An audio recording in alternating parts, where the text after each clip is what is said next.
So happy holidays, everyone. We thought we'd do this nice little winter raccoon. I think it's great. If you really wanted to make him look a little bit more holiday-ish, you could put a scarf around his neck or a Santa hat on his head.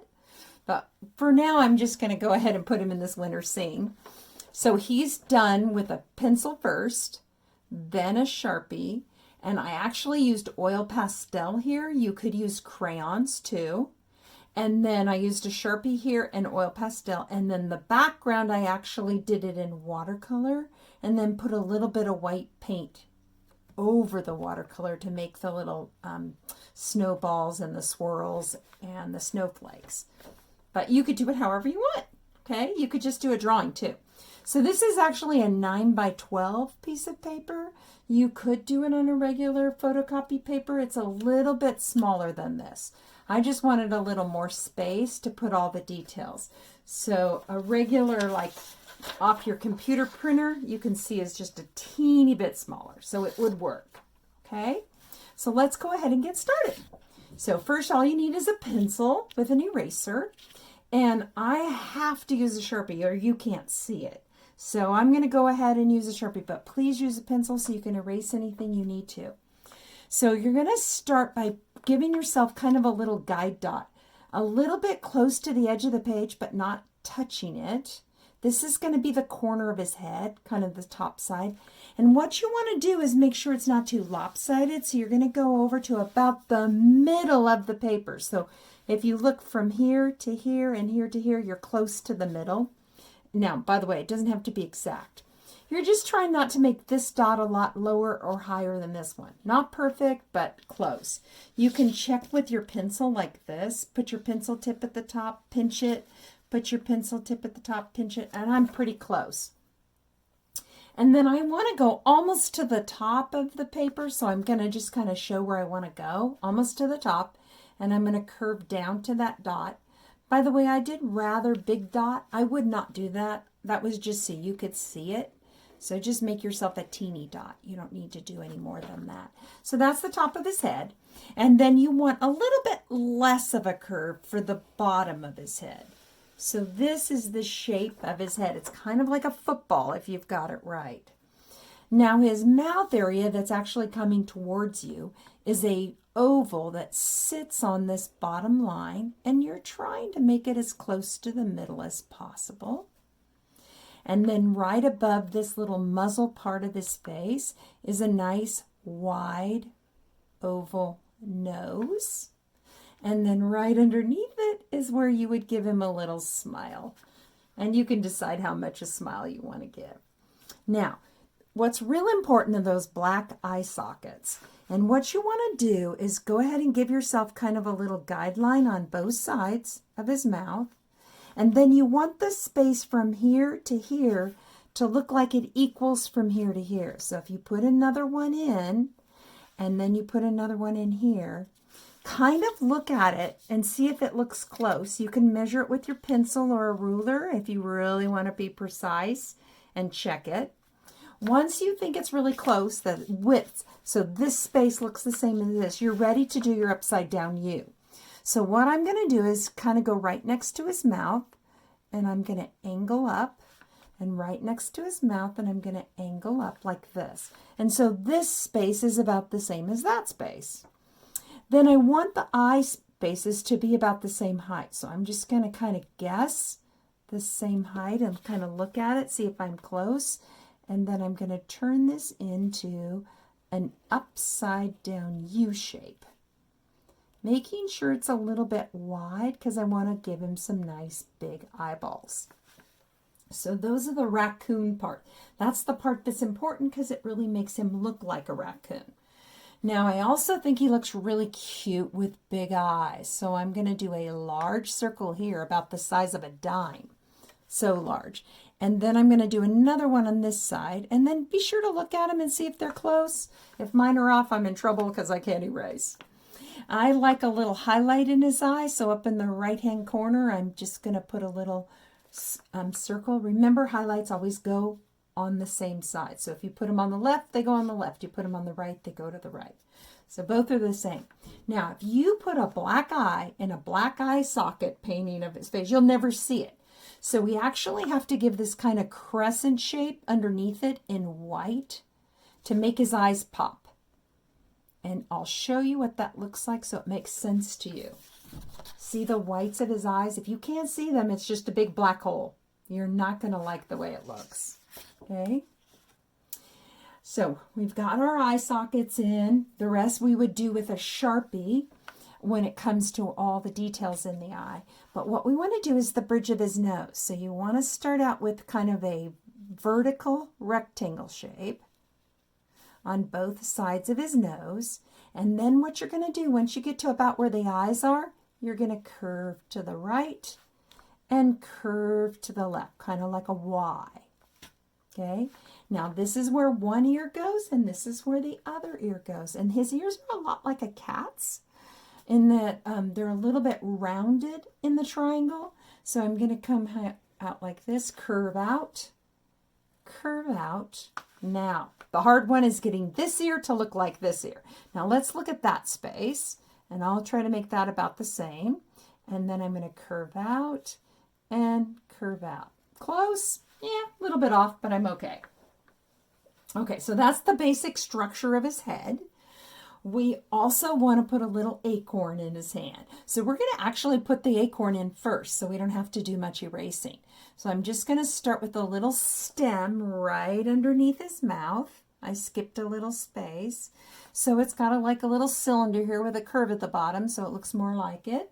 And then I'm going to just make a half of a circle here and do the little lumpy part on the front.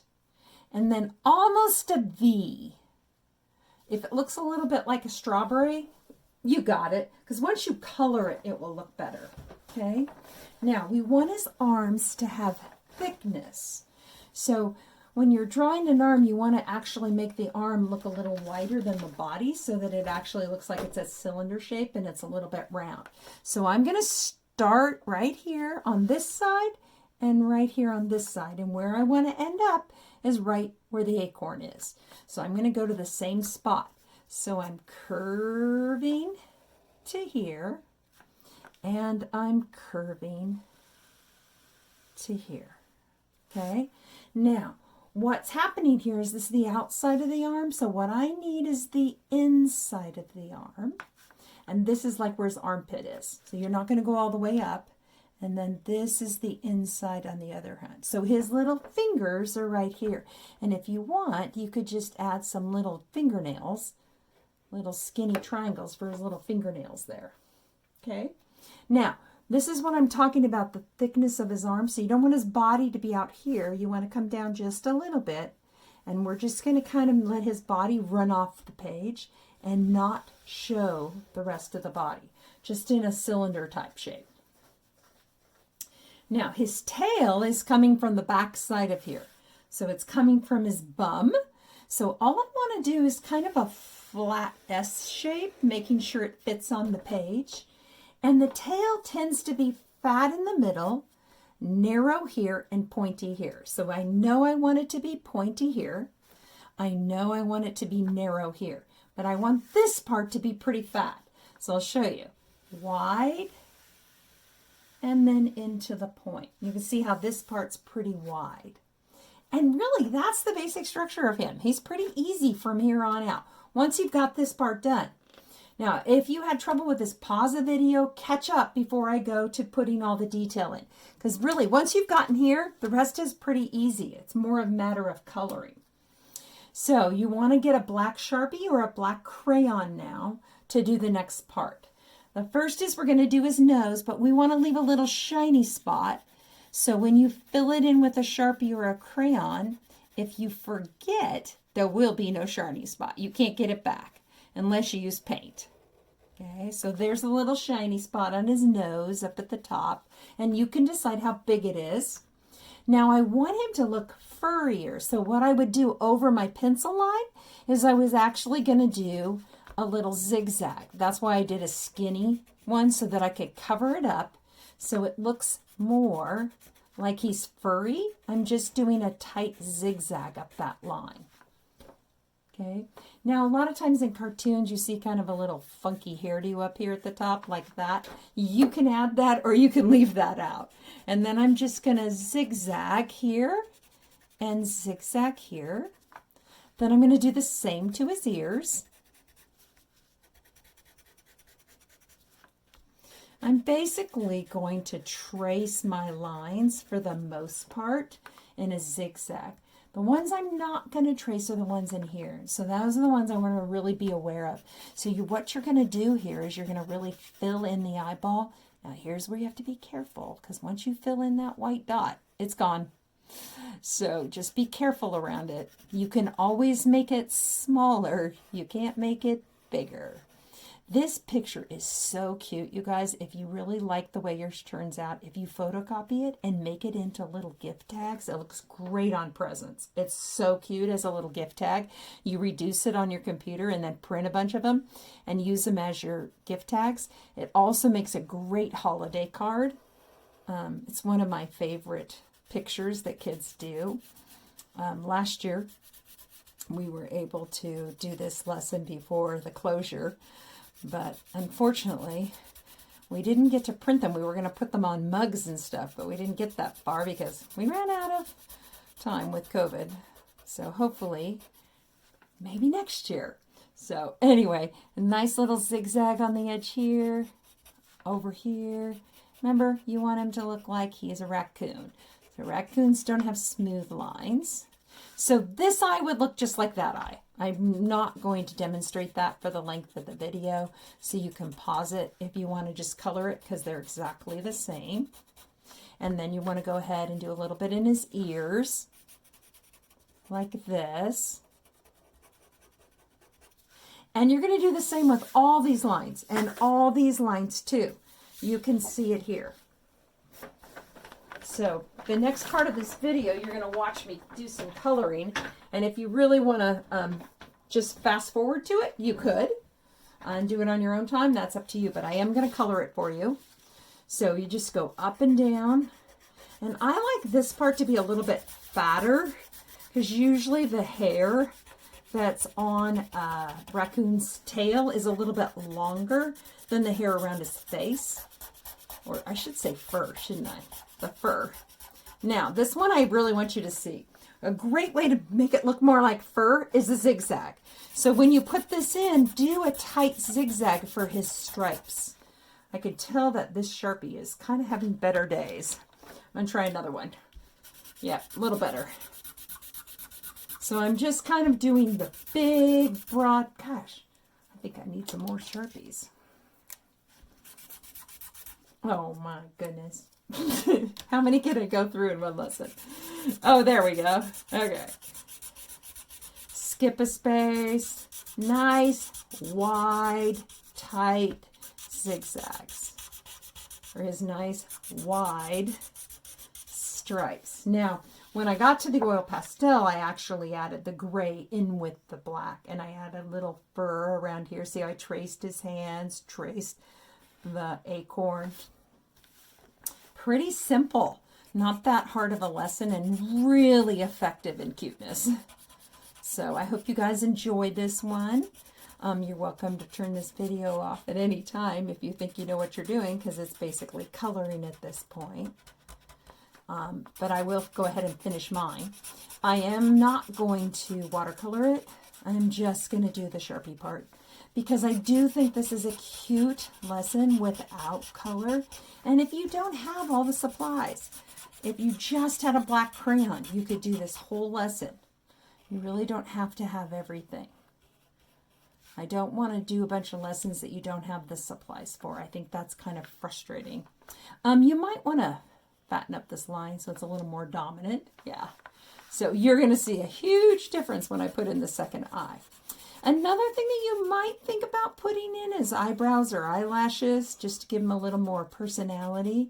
You could also make him a little bit frustrated or angry looking, not as friendly looking. You could give him a little bit of a kind of a straight mouth, would make him look kind of serious. But if you're going to give him as a card, you probably want to keep him friendly. But, you know, you could think about it. I did do this lessons once. I did 3 little raccoons a big one, a fat one, and a teeny one, all sitting on a log, just the way I did this one. And it was so cute. So just an idea for you. You could go a little further with this. Okay, so there we go. That's what it looks like. And remember, if you get this and one looks a little fatter, you just fatten it up like I'm going to right now. So, okay. And just so you know what it looks like, in case you were thinking about it, I think she looks a little cuter with eyelashes if she's gonna, or junior hair like this. Okay, well, happy holidays, and hopefully I'll see you in the next video. Bye.